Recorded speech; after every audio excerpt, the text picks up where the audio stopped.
I'm very pleased to say that we have with us two rising stars.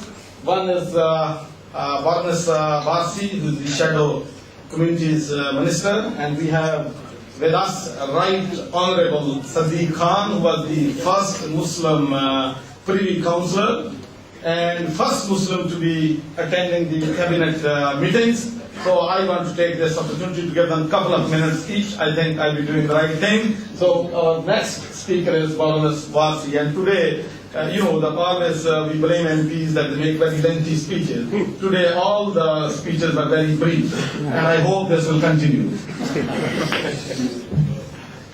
Well, what an introduction to keep your speech brief. Thank you very much, Sir. I haven't had introductions like that before. Bismillahirrahmanirrahim.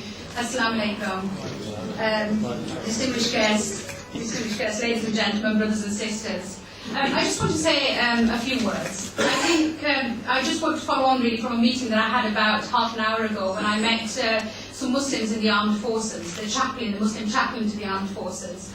And a young man from Birmingham who's doing a phenomenal amount of research into the number of Muslims who have served in the First World War and the Second World War, and their loyalty that they have given to this country, not just their loyalty, but their blood and sweat. And this small group of people is really wanting to look at the contribution that Muslims have made to Britain, long before my parents even hit these shores, long before that many of you actually came to Britain, a loyalty and a relationship that goes back a long, long way.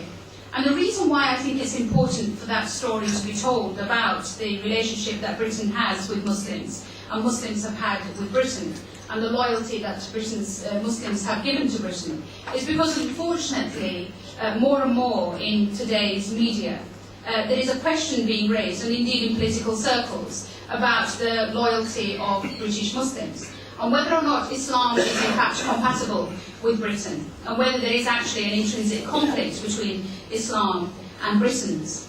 It's a conflict which we see through the BNP, whereas in the past the BNP used to target the Jewish community or the black community. They're very, very specifically now targeting the Muslim community. And if you look at the things that Lord Ahmed was referring to in terms of what's happening in Switzerland and in France and in Denmark and in Holland, we see a rising anti-Islamic sentiment. I don't like the word Islamophobia. I like to say very clearly it is anti-Islamic sentiment. And I said at the last Tory Conservative Party conference earlier this year, when I said that the big white elephant and the statement that needs to be said, and I can't say it any better than Peter Oborn, the Daily Mail journalist, that anti-Islamic sentiment is the last socially acceptable form of bigotry in Britain today.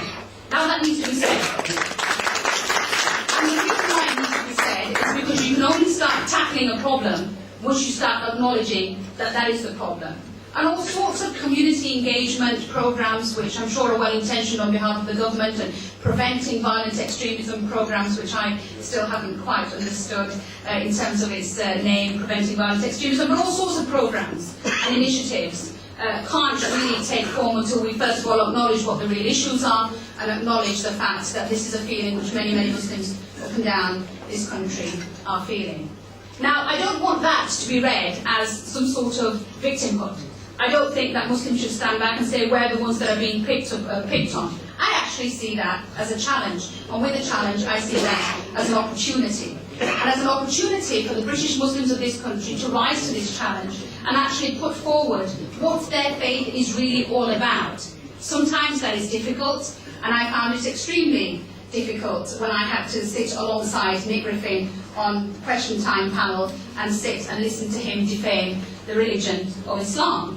And it's also challenging and difficult when I faced some people in Luton who call themselves Muslim, who decided that the way to express their political views, was to pelt me with eggs. So these are challenging times, but I think that the Muslim community need to rise to that challenge by getting involved in politics, not just standing as members of Parliament and as councillors and as members of the House of Lords, but in all aspects of political understanding, from research to press to lobbying, to having a real depth of understanding of what politics is all about.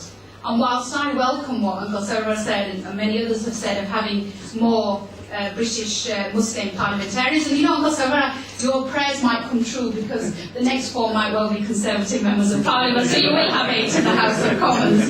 And what I would say is that we don't just want members of Parliament who are Muslims. We want members of Parliament who may not be Muslim, but actually who understand today's British Muslim community. And on that, I see the speaker approaching. I'm sure there are going to be many, many more speakers. I just want to say from the bottom of my heart, I say, Aap sabko a very belated Eid Mubarak and a very peaceful and prosperous New Year. Thank you very much. Very much, Baroness Marcy. Can I request, please, all the guests can move on this side because this seems to be a bit big rush here and there is space empty over there. Can you please move a little bit on this side?